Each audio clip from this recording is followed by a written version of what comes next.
কাসানিপাড়া কুলসির মোড়। এখানে কি বাঙালিরা নাকি? না, এখানে 100% হচ্ছে পাহাড়। 100% ত্রিপুরা, পাহাড়ি। এখানে সব ত্রিপুরা আছে। আচ্ছা আচ্ছা, ত্রিপুরা। কিন্তু ওদের ভাষাগুলো কিন্তু বাংলাদেশিদের মতো মনে হচ্ছে ভাই, বাঙালিদের মতো করে মনে হচ্ছে। নামান নামান তো নামান। আচ্ছা, এদিকে কন্টিনিউ ছাগল আছে।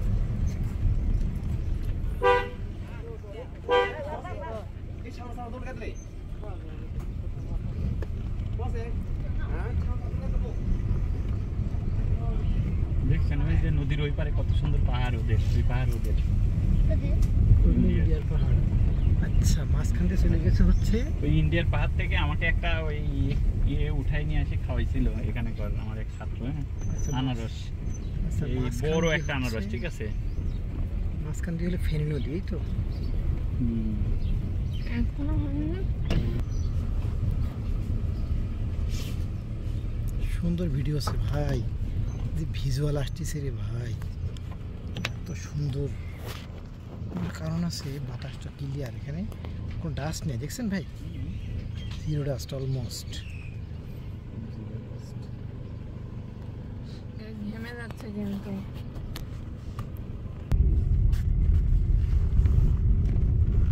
এই যে এই বাড়ির একটা ছেলে আমাদের ওখানে পড়ে, ওর মামা বাইক নিয়ে কয়েকজন পরে এক বাসায়। আচ্ছা, এটা হলো ত্রিপুরা সম্পূর্ণ এই লোকগুলো, রাইট? আচ্ছা, তার মানে ওই পাশেই মানে হয় ত্রিপুরা ইন্ডিয়ার- রাজ্য, ইন্ডিয়ার। ইন্ডিয়া ত্রিপুরা রাজ্য, ত্রিপুরা। আচ্ছা, আপনার কুমিল্লা তো একসময় বৃহত্তর ত্রিপুরা অংশ ছিল, রাইট?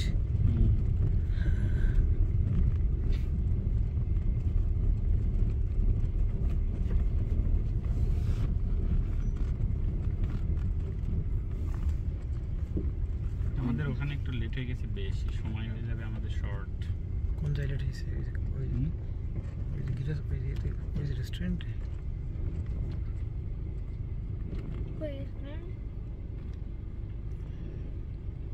এই গ্রাম শেষ হওয়ার পরে তারপরে ওইদিকে নদী, নদী, ওলার দিকে সন্ধ্যাবেলার দিকে। এখন তো গরম। এখন বিকাল হচ্ছে অল্প সময়, এখন এই অল্প সময় কয় জায়গার ক্ষেত্রে কাজে লাগাবো বলেন। বিকালটা আমরা ওই ইয়েতে দিব, আলু টিলায়, সবচেয়ে ভালো লাগবে ওখানে।